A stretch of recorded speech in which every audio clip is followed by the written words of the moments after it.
جی آپ بولیں.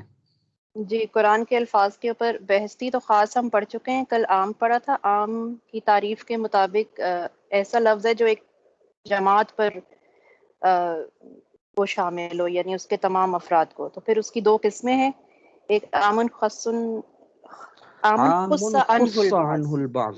ہاں جی جی خص عنہ البعض، اس کا مطلب یہ ہے کہ اس میں سے سارے افراد ہیں لیکن بعض کو مخصوص کر کے الگ کر دیا گیا. اور عام لم یخص عنہ البعض میں لم اس میں یخص سارے عنہ افراد، البعض.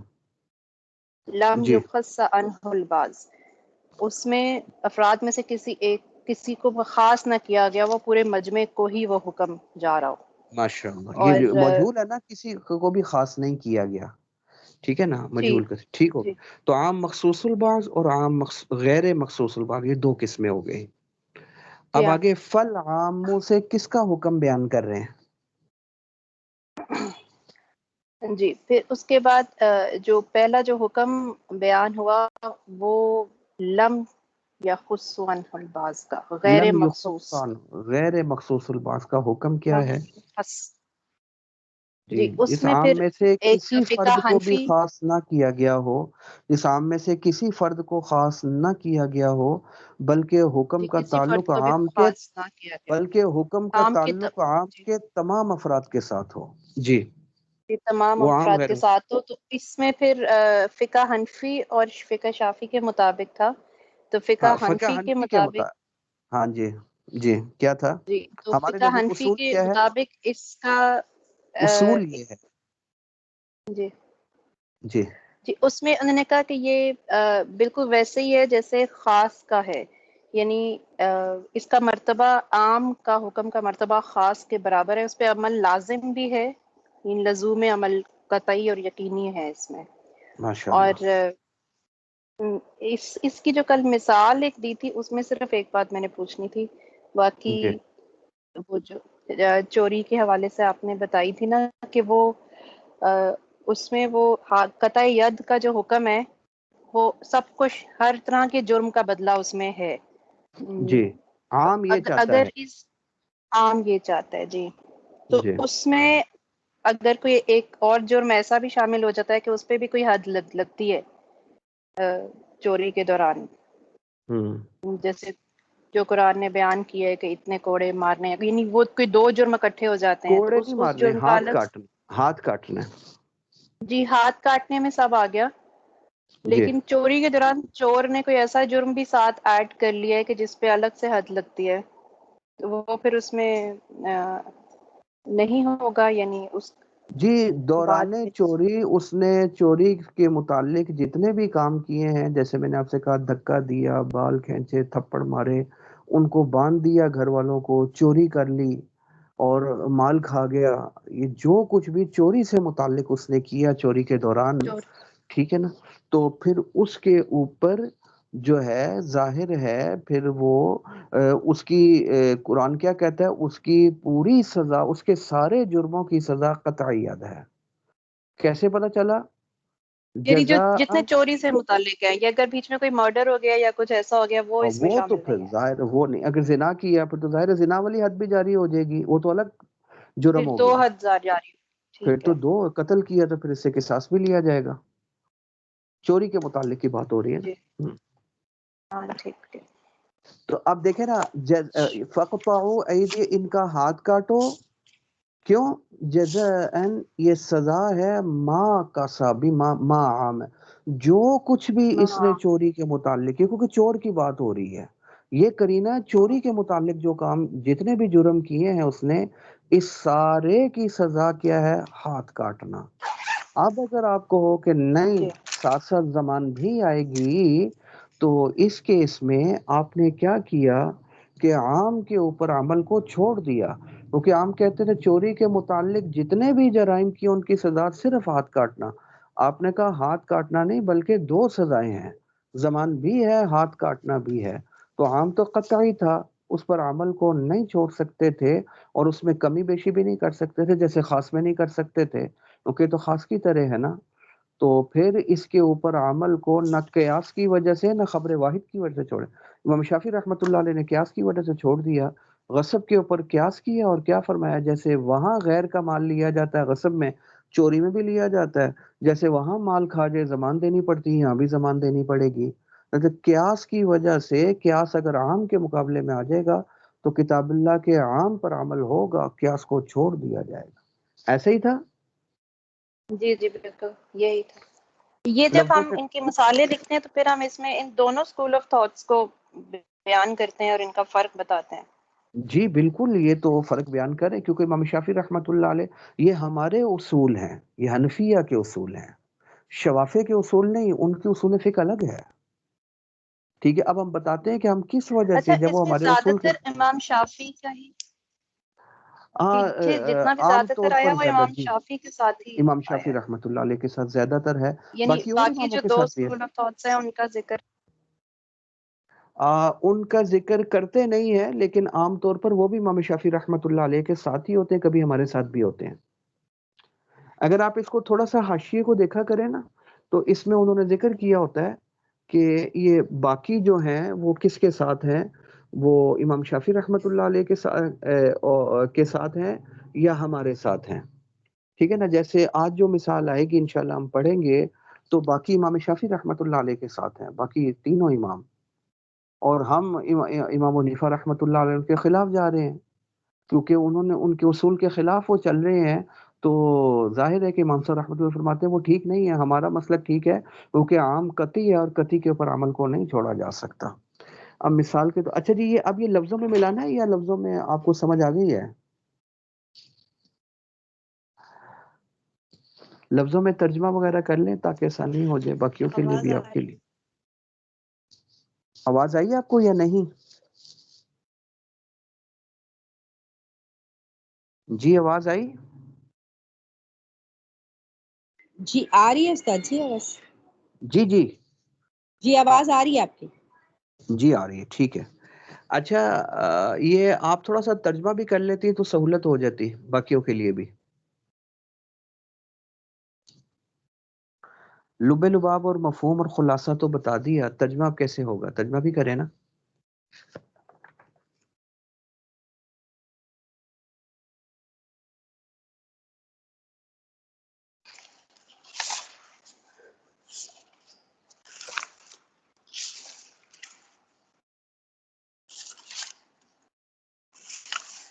سادی ترجمہ یہاں سے وَأَمَّا الْعَامُ فَنُوعَانِ، جی جی عام اس یہ فنوانی مطلب اس کی دو قسمیں جی ہیں۔ بہرحال عام اس کی فنوانی دو قسمیں ہیں، ایک عام خص عنہ البعض، یعنی اس کا جی مطلب ہے ایک وہ عام ہے جس سے بعض افراد کو مخصوص کر کے الگ مخصوص کر لیا گیا ہے، اور دوسری قسم وعام لم یخص عنہ، اور شیء، دوسرا وہ عام ہے ہاں عنہ شیء، اور دوسرا وہ عام جس سے کسی فرد کو خاص نہ کیا گیا ہو۔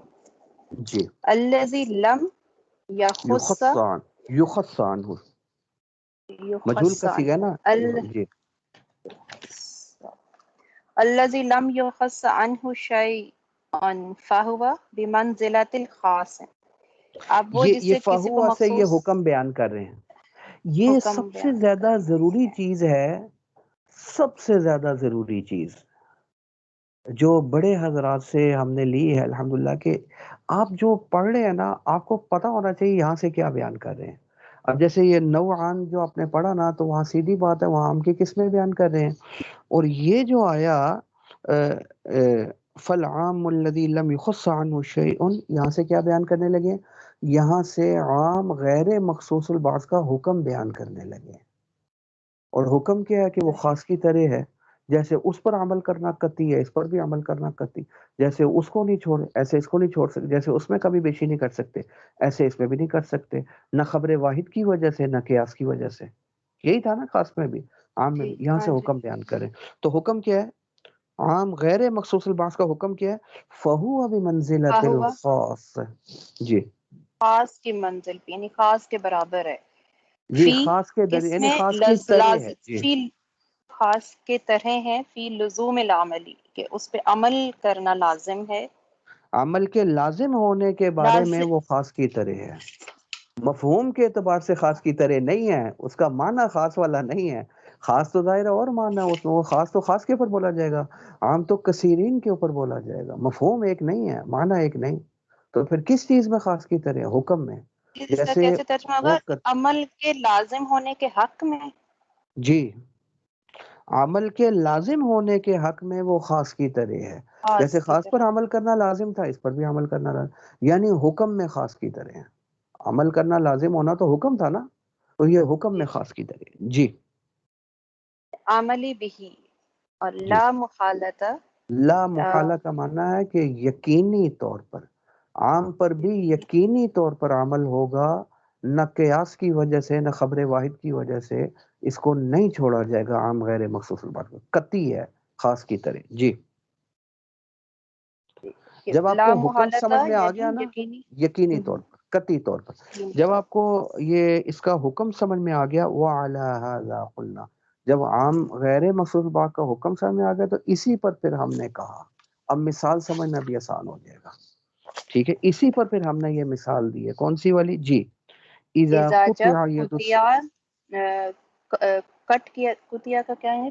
کاٹا کاٹا، جائے گا، ید السارقی، چور کا ہاتھ، چور نے چوری بعد کی، اللہ نے کہا اس کا ہاتھ کاٹ دو، فَقْطَعُوا أَيْدِيَهُمْ، اس کا ہاتھ کاٹ دیا گیا، تو چور کا ہاتھ کاٹنے کے بعد جب اس کا ہاتھ کاٹ دیا گیا، اب معاملہ یہ تھا کہ بعدما ہلک المسروق عندہ، وہ جو مسروقہ مال تھا وہ اس کے پاس ہلاک ہو چکا تھا، وہ پہلے ہی ہلاک ہو چکا تھا، اب اس کا ہاتھ کاٹ دیا گیا، تو کیا اب اس کو ہم کہیں گے کہ تو نے جو اس کا نقصان کیا ہے اس نقصان کا ضمان دے، کہیں گے یا نہیں کہیں گے؟ مسروق کا مال ہلاک ہو چکا تھا، اس کا مطلب ہے کہ وہ اسے خرچ کر چکا تھا، ہاں وہ کھا چکا تھا، اس کو استعمال کر لیا تھا، اس کو بیچ دیا تھا، پیسے استعمال کر لیے تھے، یہ معنی ہلاک ہونے کا نا، ٹھیک ہے نا، کسی بھی طرح وہ ضائع ہو گیا تھا، اس کی کوئی بھی صورت بن سکتی، کسی کو گفٹ کر دیا تھا، وہ لے کر نکل گیا، سمجھے، اس کی کوئی بھی صورت ہو سکتی ہے، تو وہ مسروقہ مال جب چور کے پاس ہلاک ہو گیا اور اب چور کا ہاتھ کاٹ دیا، بعد ما ہلاکا، یعنی ہاتھ کاٹا گیا کب؟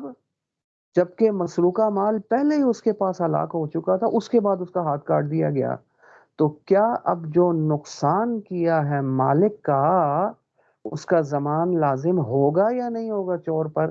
ہم کہتے ہیں لا یجب علیہ، اس پر ضمان واجب نہیں ہوگا، لا یجب علیہ الضمان، ضمان یعنی اس کا تاوان اور چٹی اس کے اوپر لازم نہیں ہوگی۔ جی نہیں۔ کیوں نہیں ہوگی؟ لِأَنَّا کے بارے میں ہمیشہ آپ نے ایک بات یاد رکھنی ہے، لِأَنَّا ہمیشہ ماقبل کے لیے دلیل ہوگا، یہ پکا نوٹ کر لیں آپ، ٹھیک ہے نا، کیوں ضمان واجب نہیں ہوگا؟ یہ دلیل ہے، کیونکہ عام چاہتا ہے ضمان واجب نہ ہو، اور عام قطعی تھا، واجب العمل تھا، اس پر عمل نہیں چھوڑ سکتے تھے، قیاس کی وجہ سے بھی نہیں، لہٰذا ہم نے کہا کہ ضمان نہیں آئے گا۔ امام شافعی رحمۃ اللہ علیہ نے قیاس کی وجہ سے عام کو چھوڑ دیا، ہم کہتے ہیں قیاس میں چھیڑ چھاڑ چلے گی، عام میں نہیں، کیونکہ وہ قرآن کا عام ہے، وہ خاص کی طرح واجب العمل ہے، اس میں چھیڑ چھاڑ نہیں، اس میں کمی بیشی نہیں ہو سکتی۔ جی یہ لِأَنَّ دلیل آگے، کیونکہ لِأَنَّ الْقَطْعَ، جی کیوں ضمان واجب لأن نہیں ہوگی؟ دلیل القطع کیا؟ جی جزاء جمیع مقتصبہ، جمیعی، جزاء جمیعی مضاف الیہ ہے، جزاء جمیع مقتصبہ مقتصبہ السارق، مقتصبہ السارق، سارق، جی فإن کیا مطلب ہو گیا؟ کیونکہ ہاتھ کاٹنا سزا ہے، جزا مانا سزا ہے کس کی؟ ساری جمیع مقتصبہ جمیع السارق نے تمام تر، جو بھی چوری سے متعلقہ جرم کیا، جو بھی جرم کیا اس کی سزا کیا ہے؟ ہاتھ کاٹنا، یہ عام چاہتا ہے، جو بھی جرم کیا اس سارے کی سزا ہاتھ کاٹنا، یہ عام چاہتا ہے، اور اگر آپ کو ضمان بھی ہے تو وہ عام چاہتا تھا کہ وہ پوری سزا ہاتھ کاٹنا ہو، تو آپ نے کہا زمان بھی ہے، تو گویا قیاس کی وجہ سے آپ نے کہا زمان بھی ہے، تو گویا قیاس کی وجہ سے اپنے عام کو ختم کر دیا کہ پوری سزا چور کے جرموں کی ہاتھ کاٹنا نہیں، بلکہ ہاتھ کاٹنا آدھی سزا ہے، آدھی زمان بھی ہے، تو عام چاہتا تھا پوری ہاتھ کاٹنا سزا ہے، اور قیاس چاہتا تھا کہ وہ زمان بھی ہے تو وہ ہاتھ کاٹنا آدھی سزا بنے، تو ہم قیاس کو چھوڑ دیں گے، کتاب اللہ کے عام کو نہیں چھوڑیں گے، کیونکہ وہ قرآن کا عام ہے اور قرآن زیادہ مضبوط دلیل ہے، لہذا ادنا جو قیاس ہے اس کو چھوڑ دیں گے، اعلیٰ جو قرآن مجید کا عام ہے اس کو نہیں چھوڑیں گے۔ سمجھ آئی یا اوپر سے گزر گئی؟ جی۔ جی جی ٹھیک ہے، قرآن کا عام دلیل بنی یہاں پہ۔ فَإِنَّ كَلِمَةَ مَا عَامَّةٌ، سارے چور کے جرموں کی سزا ہاتھ کاٹنا ہے، یہ ساری سزا ہاتھ کاٹنا ہے جو بھی اس نے جرم کیا، سمجھے؟ اچھا ساری سزا، اس کے سارے جرموں کی سزا ہاتھ کاٹنا کیوں ہے؟ وہ تو پیسے بھی کھا گیا تو پیسے کیوں نہیں دے گا؟ اس کی دلیل فَإِنَّ كَلِمَةَ مَا عَامَّةٌ، قرآن مجید میں جو آیا جزاء بما کسبا فاقطعوا ایدیہما، ہاتھ کاٹ لو، یہ سزا ہے ما کسبا، جو کچھ بھی اس چور مرد اور عورت نے کیا، مرد اور عورت جو کچھ بھی جرم چوری سے متعلقہ اس نے کیا، اس کے پورے کی سزا کیا ہے؟ ہاتھ کاٹنا۔ یہی چاہتا ہے نا، کیونکہ جی ماں کا معنی کیا؟ جو کچھ بھی، عام ہو گیا یا نہیں ہو گیا؟ جو کچھ بھی کیا اس کی سزا کیا ہے؟ قطع ید۔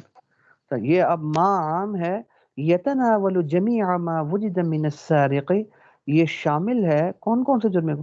ان سارے جرموں کو جو کچھ چور کی طرف سے جرم پائے گے چوری سے متعلقہ، اوپر لکھا بھی ہے نا چھوٹا سا، من السرقتی والہلاکی، چوری کرنا، اس کے مال کو کھا جانا، ضائع کرنا، اس کو مارنا، اس کو باندھنا، اس کو گھسیٹنا وغیرہ وغیرہ، اس سارے کی سزا عام کیا کہتا ہے؟ کیا ہے؟ قطع ید۔ اور وہ بھی تقدیری جاوز زمانی، اور زمان کے واجب کرنے کی صورت میں، جیسے امام شافعی رحمۃ اللہ علیہ زمان واجب کرو، خرابی کیا آئے گی؟ پھر یکون الجزاء هو المجموع، جزا دو چیزوں کا مجموعہ بن جائے گی، قطع ید بھی اور زمان بھی۔ اور عام چاہتی ہے کہ پوری سزا قطع ید ہو، قیاس چاہتا ہے کہ زمان بھی ہو، تو ہم قیاس کو چھوڑ دیں گے، قرآن کے عام کو نہیں چھوڑیں گے، کیونکہ وہ خاص کی طرح ہے، اس چیز میں، قطع ہونے میں، لزوم عمل میں، اس پر عمل کو نہیں چھوڑا جا سکتا، قیاس کو چھوڑ دیں گے، قرآن کے عام غیر مخصوص الباس کو نہیں چھوڑیں گے۔ غیر مخصوص الباس ہے نا، ماں میں کسی فرد کو خاص تو نہیں کیا گیا نا، یہ کہا جو کچھ بھی اس نے کیا اس سارے کے سارے کی سزا کیا ہے؟ ہاتھ کاٹنا۔ تو آپ کہتے ہو نہیں سارے کی سزا ہاتھ کاٹنا نہیں ہے صرف، بلکہ زمان بھی ہے، تو آپ نے تو قرآن کے عام کو چھوڑ دیا، حالانکہ وہ واجب العمل تھا، نہیں چھوڑ سکتے تھے۔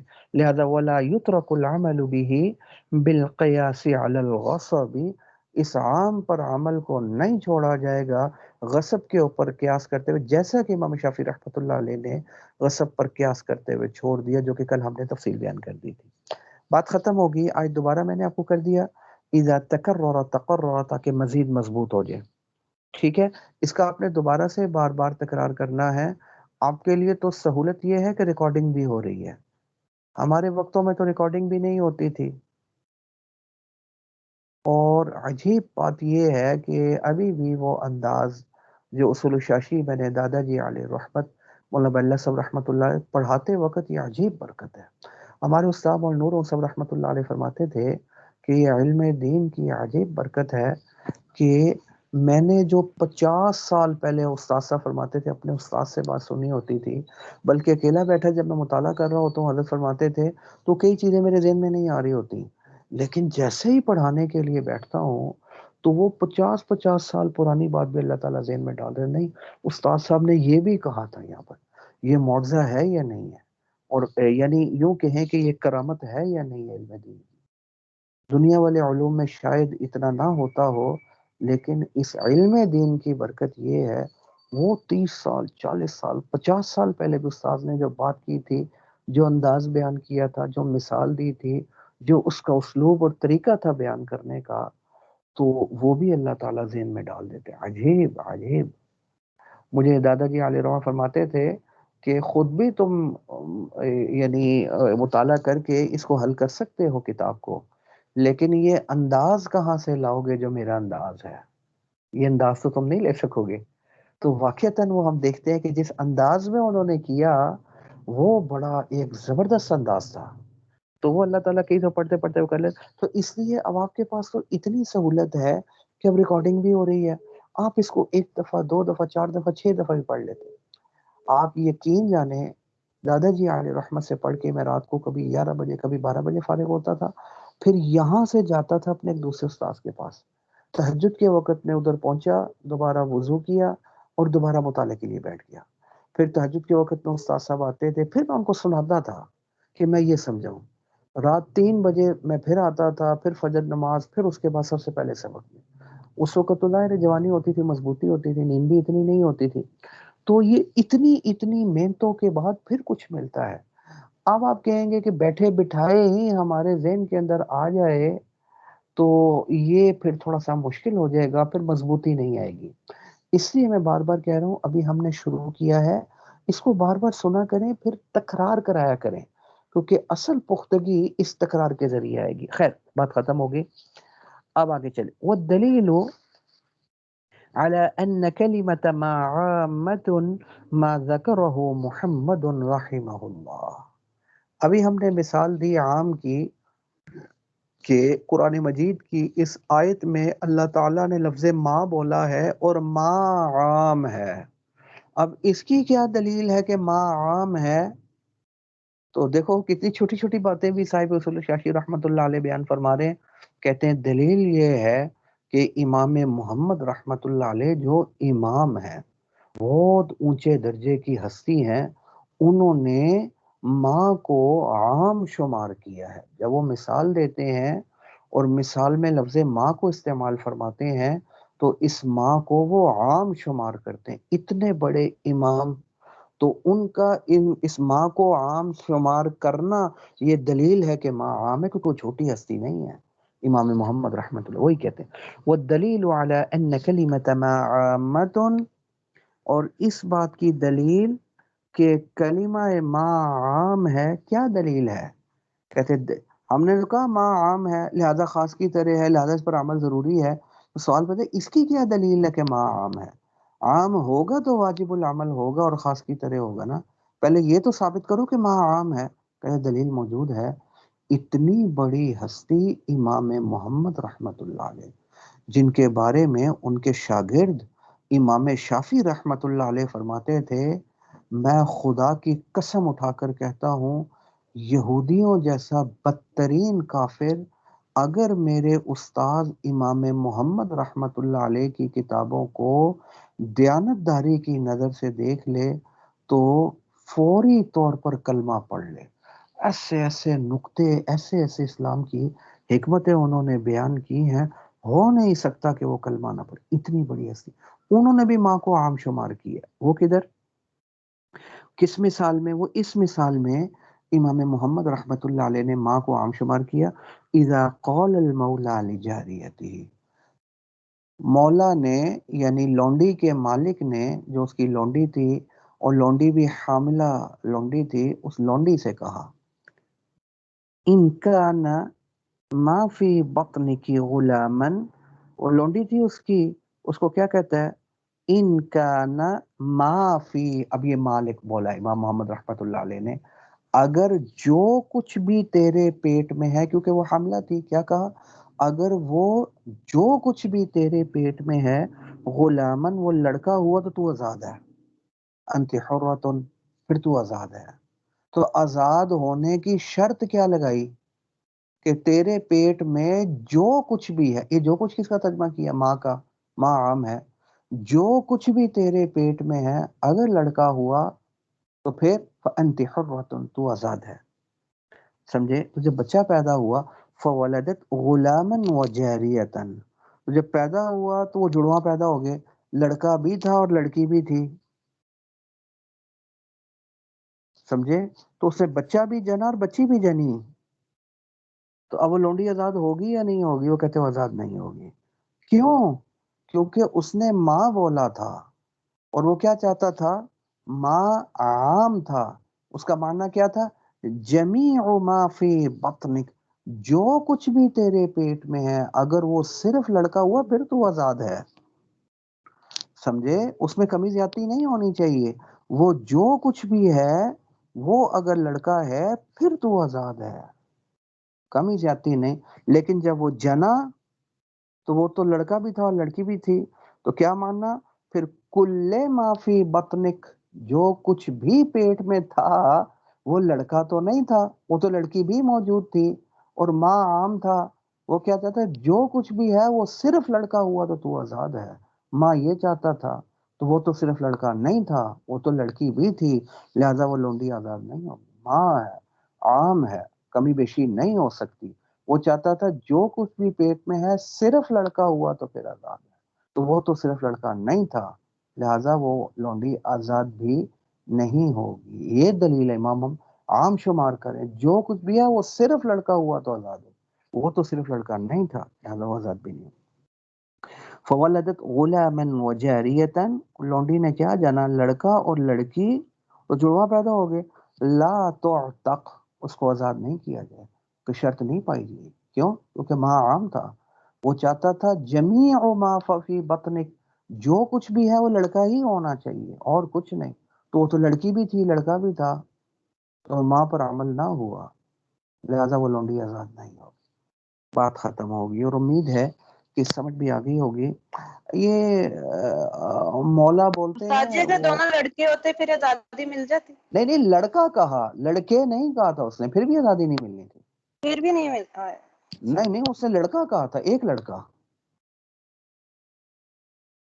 ٹھیک ہے نا۔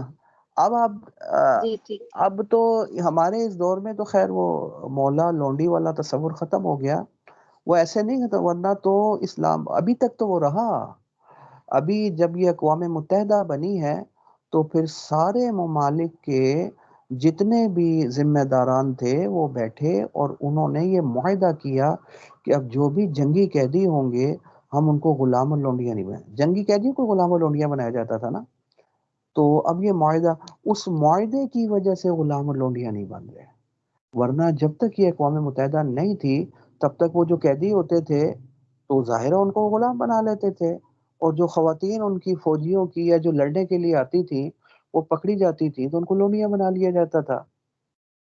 تو چونکہ اب یہ معاہدہ ہو چکا اور شریعت کا حکم ہمیں یہ ہے وَأَوْفُوا بِالْعَهْدِ، اپنے وعدے کو پورا کرو، لہذا اس معاہدے کی وجہ سے ہم بھی پابند ہیں اور وہ بھی اس وقت پابندی کر رہے ہیں کہ وہ غلام بھی نہیں بنا رہے، لونڈیاں بھی نہیں بنا رہے، لیکن اس سے پہلے پہلے یہ معاملہ چلتا آیا تھا، حضور صلی اللہ علیہ وسلم کے دور سے بھی پہلے سے چلتا آ رہا تھا یہ سلسلہ، تو ابھی تک بھی جاری تھا، لیکن چونکہ معاہدہ ہو گیا اس لیے اب وہ سلسلہ ختم ہو چکا ہے جی۔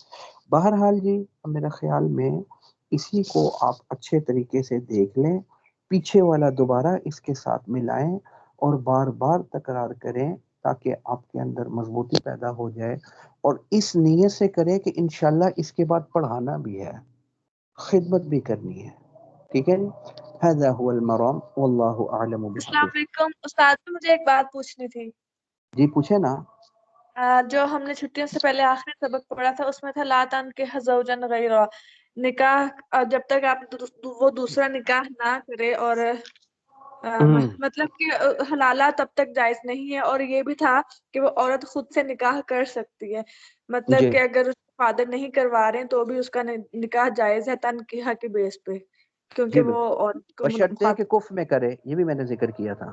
جی جی، تو یہی چیز مجھے کنفرم کرنی تھی، اگر ایک کنواری لڑکی ہے اس کا تو بغیر فادر کے یا جو بھی سرپرست ہے اس کے بغیر نکاح نہیں ہو سکتا؟ کواری ہو یا یا متعلقہ ہو یا بیوہ ہو، اس سے کوئی فرق نہیں پڑتا، ٹھیک۔ اللہ تعالیٰ نے تنکیہ کا فاعل عورت کو بنایا ہے، وہ تو لیکن ایک استاد جی یہ اتفاق بحث بھی تو ایسا ہے۔ آ رہی ہے نا سامنے کہ تنکیہ زوجا غیرہ، وہ ہاں دوسری مرد کے ساتھ نکاح نہ کرے جب تک، یہ بھی تو ساتھ ہاں میں آ رہا ہے نا، یہ چیز مجھے کنفیوز کر رہی تھی کہ یہاں پہ اگر تنکیہ کو ہم نے عورت کو مخاطب کر کے اسپیشل کہہ دیا گیا ہے کہ وہ نکاح کرے، تو پھر آگے ساتھ میں زوجن غیرہ بھی تو آ رہا ہے نا کہ وہ دوسرے مرد کے ساتھ نکاح کر کے اپنے آپ کو پہلے کے لیے حلال کرنا چاہ رہی ہے، جی بالکل، تو نہیں یہ اس کیس میں تو کماری ایسا آ لڑکی کے رہا لیے۔ ہے، جی جی اس کیس میں تو ایسا آ رہا ہے، اسی بنیاد پر تو بعض اماموں نے امام صاحب رحمۃ اللہ علیہ کی مخالفت کی ہے اور انہوں نے یہی کہا جو متعلقہ ہے صرف وہ کر سکتی ہے، ٹھیک۔ ٹھیک ہے، اور امام صاحب رحمۃ اللہ علیہ فرمانے زوجن غیرہ والی قید اتفاقی ہے، اور بھی احادیث موجود ہیں، قرآن مجید کی آیتوں کے اشارے موجود ہیں، تو اس میں جس سے واضح طور پر معلوم ہوتا ہے عورت اگر کف میں خود سے نکاح کرتی تو نکاح منعقد ہو جائے گا. ٹھیک ہے نا جی. بس یہ استاد جی آپ لوگ اچھے طریقے سے جی کریں. استاد جی ایک سوال ہے کہ کیا کوئی مسلمان مرد عورت کسی کرسچن کے ساتھ شادی کر سکتی ہے کہ وہ مذہب تبدیل نہ کرے؟ مسلمان لڑکی کا اس اہل کتاب لڑکے کے ساتھ نکاح نہیں کر سکتی، وہ تو حرام ہے، مطلب نکاح ہی نہیں ہوگا جب تک وہ جب تک کہ وہ اپنا مسلمان مذہب نہ ہو. اچھا البتہ ٹھیک ہے. اگر لڑکی کرسچن ہے لڑکا مسلمان ہے اور واقعی کرسچن ہے، آج کل کے وہ اہل کتاب کی طرح نہیں ہے جو نام کے کرسچن ہیں، وہ حقیقت میں یہ دہریے ہو چکے ہیں، یہ خود اپنے دین کو بھی نہیں مانتے. ٹھیک ہے، لیکن اگر واقعی کوئی لڑکی کرسچن ہے جو اپنے دین کو مانتی ہے، اس کے مطابق عقیدہ رکھتی ہے، تو اس کے ساتھ نکاح ہو جائے گا مسلمان لڑکے کا. لیکن لڑکی مسلمان اور لڑکا اہل کتاب تو نکاح ہی نہیں ہوگا. ٹھیک ہے، جی لیکن ٹھیک لڑکے کو بھی یہی حکم ہے کہ وہ اہل کتاب لڑکی کے ساتھ نہ کرے. حضرت عمر نے اس صحابی سے فرمایا تھا نا کہ تو طلاق دے دے اسے. انہوں نے اہل کتاب لڑکی سے شادی کی تھی نا، انہوں نے کہا کیوں اجازت نہیں ہے؟ انہوں نے کہا اجازت تو ہے لیکن مکروہ ہے، کیونکہ تیری ساری نسل گندی ہو جائے گی. یہ لوگ بڑے بے حیا اور گندے ہوتے ہیں، تیری نسل کو گندا کر دیں گے، اس لیے نہیں تو استاد جی مکروہ. پھر جو بچے ہوں گے وہ مسلمان تو نہیں ہوں گے نا پھر؟ بچے باپ کے تابع مسلمان ہوں گے. جی اچھا باپ بچے کے ہمیشہ اعلیٰ کے تابع ہوتے ہیں. اگر باپ مسلمان ہے تو بچے بھی مسلمان شمار ہوں گے، اور بالغ ہونے کے بعد پھر ظاہر ان کو اختیار ہوتا ہے نا. جی ٹھیک ہے جی، جی چلیں ٹھیک. ٹھیک ہوگی. اللہ